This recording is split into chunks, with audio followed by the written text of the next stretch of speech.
കടം മറ്റൊരാള് വീട്ടിയാൽ കടം വീടുമല്ലോ. ഇത് ആർക്കും അറിയുന്നൊരു ഹദീസാണ്.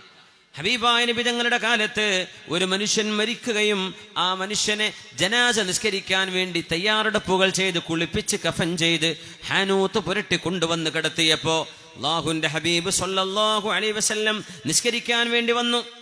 മുത്തനബി തങ്ങൾ അടുത്തേക്ക് എത്തിയിട്ട് സ്വഹാബികളോട് ചോദിച്ചു, ഇയാൾക്ക് എന്തെങ്കിലും കടമുണ്ടോ?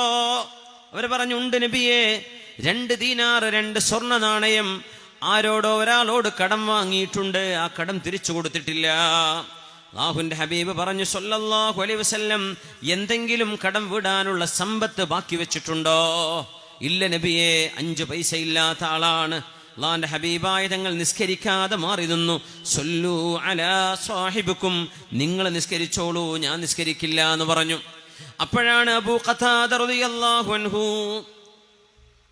മഹാനവറുകൾ മുത്തനബിയോട് പറഞ്ഞു, യാ റസൂലല്ലാഹ്, നബിയേ, ഹുമാ അലയ്യ ഫസല്ലി അലൈഹി, ആ 2 ദീനാർ ഞാൻ വിട്ടാം നബിയേ, അങ്ങ് ആ മനുഷ്യന് വേണ്ടി നിസ്കരിക്കാതിരിക്കരുതേ, അങ്ങ് നിസ്കരിക്കൂ നബിയേ, ആ 2 ദീനാർ ഞാൻ വീട്ടിക്കൊള്ളാം. ആ ഏറ്റെടുക്കൽ നടന്നപ്പോ മുത്തനബി തങ്ങൾ ആ മയ്യത്തിന് വേണ്ടി നിസ്കരിച്ചു സ്വല്ലല്ലാഹു അലൈഹി വസല്ലം. ജാബിർ റളിയല്ലാഹു അൻഹു ഹബീബിൽ നിന്ന് ഉദ്ധരിക്കുന്ന ഹദീസാണത്. ഹദീസ് ഇമാം ബൈഹഖിയുടെ സുനനിൽ കുബ്രയിലുണ്ട്, ഇമാം ഹാക്കിം എന്നിവരുടെ മുസ്തദറക്കിലുണ്ട്, അബൂദാവൂദ്, നസായി പോലെയുള്ള സുനന്റെ ഇമാമിങ്ങളുടെ സുനൻ കിതാബുകളിലുണ്ട്. വളരെ പ്രസിദ്ധമായ ഹദീസാണിത്. മറ്റൊരാള് വീട്ടിയാൽ ആ മനുഷ്യന്റെ കടം വീടുന്നു. മുത്തനബി തങ്ങൾ കണ്ടപ്പോ ചോദിച്ചു, അബൂ ഖതാദ, ആ 2 ദീനാറിന്റെ വിഷയം എന്തായി, നിങ്ങൾ വീട്ടിയോ എന്ന് ചോദിച്ചു. മഹാനായ അബൂ ഖതാദ റളിയല്ലാഹു തആല അൻഹു പറഞ്ഞു, നബിയേ, ഇല്ല, വീട്ടിയിട്ടില്ല, ഞാനത് വീട്ടാൻ പോവുകയാണ്. 2ാമത്തെ ദിവസം ചോദിച്ചു അബൂ ഖതാദ തങ്ങളോട്. മഹാനവറുകൾ പറഞ്ഞു, ഇല്ല നബിയേ, മരിച്ചിട്ടില്ലേ ഉള്ളൂ, 2 ദിവസമല്ലേ ആയുള്ളൂ. 3ാമതും ഹബീബായ നബി തങ്ങൾ ചോദിച്ചപ്പോൾ അബൂ ഖതാദ റളിയല്ലാഹു തആല അൻഹു മഹാനവറുകൾ ഹബീബായ നബിയെ കാണുമ്പോൾ ഇത് ചോദിക്കുമെന്ന് ഉറപ്പാണ്.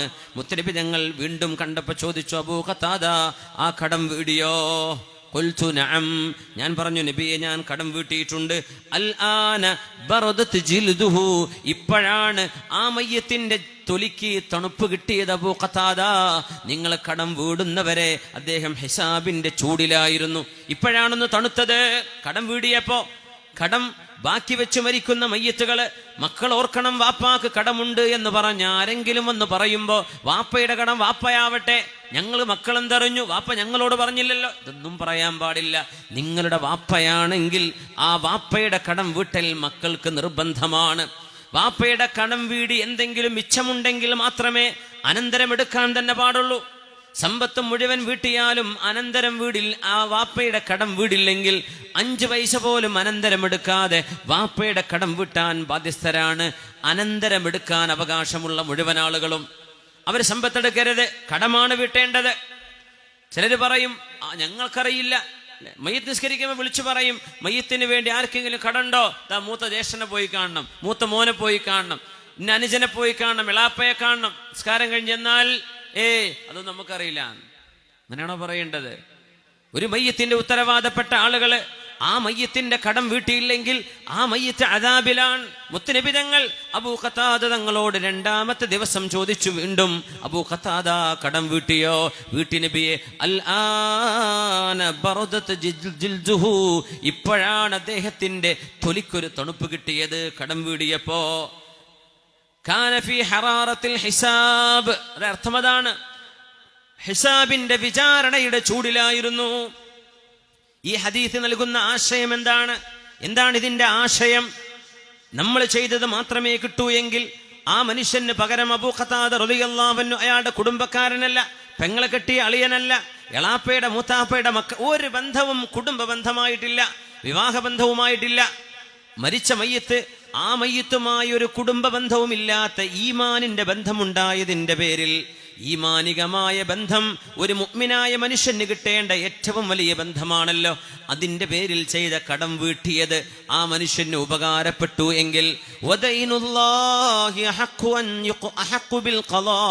അല്ലാഹുമായുള്ള കടബാധ്യതകളും മുഅ്മിനീങ്ങൾ അവർക്ക് പകരം ചെയ്താൽ അത് വീടും എന്ന് ഹബീബുനാ റസൂലുള്ളാഹി സ്വല്ലല്ലാഹു അലൈഹി വസല്ലമ തങ്ങളുടെ ഈ ഹദീസുകളിൽ നിന്ന് മനസ്സിലാക്കാൻ കഴിയും. സ്വല്ലല്ലാഹു അലൈഹി വസല്ലം മുത്തനബി തങ്ങൾക്ക് അങ്ങനെ ഒരു ശീലമുണ്ടായിരുന്നു. കടം ബാക്കി വെച്ച് മരിച്ചുപോയവർക്ക് മുത്തനബി തങ്ങൾ നിസ്കരിക്കാറില്ല. ഏത് കാലം വരെ? അള്ളാന്റെ റസൂലിന് അല്ലാഹു സമ്പത്ത് കൊടുക്കുന്നവരെ. യുദ്ധങ്ങൾ ഉണ്ടാവുകയും യുദ്ധമുതലുകൾ ഉണ്ടാവുകയും ചെയ്ത് ഇസ്ലാമിന്റെ ഖജനാവിലേക്ക് സമ്പത്ത് വന്നപ്പോ നബി തങ്ങൾ അത് നിർത്തി. അള്ളാന്റെ റസൂൽ ആര് മരിച്ചാലും പിന്നെ നിസ്കരിക്കും. അവരുടെ കടം ഹബീബ് വീട്ടുകയാണ് ഉണ്ടായിരുന്നത്. അത് റസൂലുള്ളാന്റെ ഒരു കരുണയാണ്. ഹബീബായ റസൂലുള്ളാഹി സ്വല്ലല്ലാഹു അലൈഹി വസല്ലം സാധാരണ ചോദിക്കും, ഹൽ അലൈഹി ദൈനുൻ, കടമുണ്ടോ? കടം വീടിയില്ലെങ്കിൽ നബി നിസ്കരിക്കൂല. അങ്ങനെ ഫലമ്മാ ഫതഹല്ലാഹു അലൈഹി, അല്ലാഹുവിന്റെ ഹബീബിന് അല്ലാഹു സമ്പത്തിന്റെ വഴികൾ അല്ലാഹു തുറന്നു കൊടുത്തപ്പോ ഹബീബായ തങ്ങൾ പറഞ്ഞു, അന ഔലാ ബികുല്ലി മുഅ്മിൻ, എല്ലാ മുഅ്മിനിനോടും ഞാൻ ഏറ്റവും ബന്ധപ്പെട്ടവനാണ്. മൻ തറക മാലൻ ഫലിവറസതിഹി, ആരെങ്കിലും സമ്പത്ത് ബാക്കി വെച്ചാൽ അത് അവരുടെ അനന്തരാവകാശികൾ എടുത്തോട്ടെ. വമൻ തറക ദൈനൻ വളയാഅൻ ഫഇലയ്യ വഅലയ്യ, ആരെങ്കിലും കടം ബാക്കി വെച്ചാൽ, ആർക്കെങ്കിലും നഷ്ടമുണ്ടായിട്ടുണ്ടെങ്കിൽ അത് ഞാനാണ്, എന്റേതാണ്, ഞാൻ വീട്ടിക്കൊള്ളാം എന്ന് നബി തങ്ങൾ പിന്നീട് പറഞ്ഞിട്ടുണ്ട് സ്വല്ലല്ലാഹു അലൈഹി വസല്ലം. പക്ഷെ ആദ്യകാലങ്ങൾ തങ്ങൾ അങ്ങനെ പറഞ്ഞില്ല. കടമുണ്ടെങ്കിൽ അത് വീടാൻ നബി തങ്ങൾ കാത്തിരിക്കും, എന്നിട്ടേ നിസ്കരിക്കൂ മയ്യത്തിന്. പിന്നെ നബി തങ്ങൾക്ക് അല്ലാഹു സമ്പത്ത് കൊടുത്ത തങ്ങൾ പറഞ്ഞു, ഏതൊരു മുഅ്മിനോടും ഞാൻ ബന്ധപ്പെട്ടിരിക്കുന്നു. ആര് മരിച്ചാലും സമ്പത്തുണ്ടോ മക്കളെടുത്തോട്ടെ, സമ്പത്തില്ലേ കടമുണ്ടോ, കടം ഞാൻ ഏറ്റെടുത്തു എന്ന് ഉമ്മത്തിന് വേണ്ടി ഏറ്റെടുത്ത റഹ്മത്തുൽ ലിൽ ആലമീനാണ് റസൂലുള്ളാഹി സ്വല്ലല്ലാഹു അലൈഹി വസല്ലം. ഈ ഹദീസ് ഇമാം ബുഖാരിയും മുസ്ലിമും കൊണ്ടുവന്നിട്ടുണ്ട്.